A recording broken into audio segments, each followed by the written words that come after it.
Nowadays, people call it 故宫. Hey guys, I'm An. Today I'm gonna explore the Forbidden City once again, but this time I'm gonna take it slow and travel back in time. Crimson walls and golden tiles are the two most distinctive features of the Forbidden City. Located at the center of Beijing, the capital of China, the Forbidden City has witnessed the eventful 600 years of Chinese history. The Forbidden City is listed by UNESCO as the largest collection of preserved ancient wooden structures in the world. The construction of it began in 1406 in the Ming Dynasty, and it took 14 years to finish. And it was the home of 24 emperors. Considered a divine place, it was once off limits to ordinary people, and that's why the Forbidden City was named so.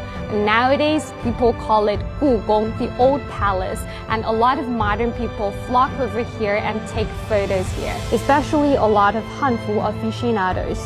The plants, the cats, everything that exists in this area has injected new life to it, so it's no longer a forbidden city anymore.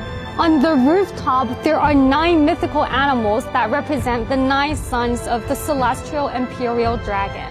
In Chinese culture, the number 9 signifies supreme power, and that's why you can see a lot of architectures featuring 9.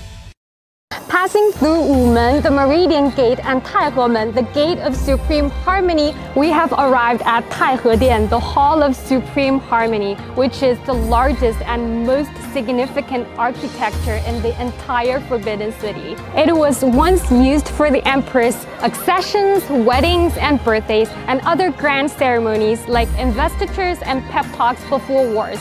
Although it was rarely used, it was dubbed the palatial heart of the entire Forbidden City.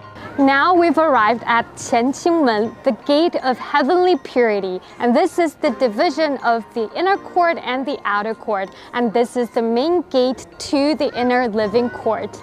A lot of Chinese period dramas take place here. Apart from the emperor and the empress, the imperial concubines lived here too.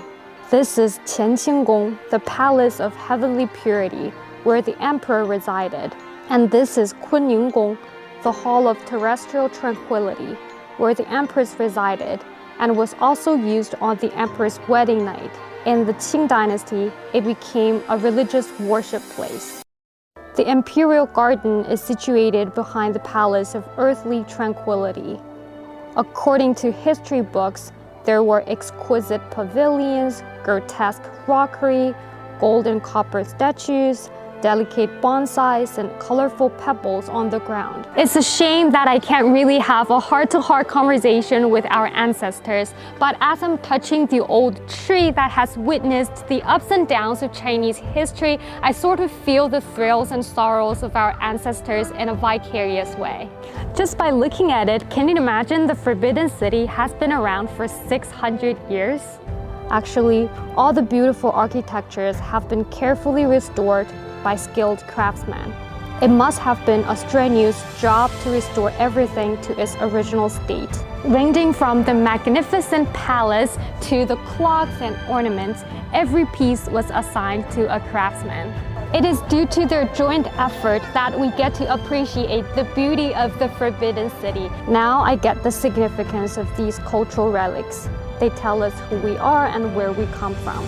So many people have dedicated their life and energy to the preservation of the Forbidden City in order for the next generation to be able to learn about and ponder over history. Now it's time for our generation to receive the baton and pass on the glorious history even further for another 600 years.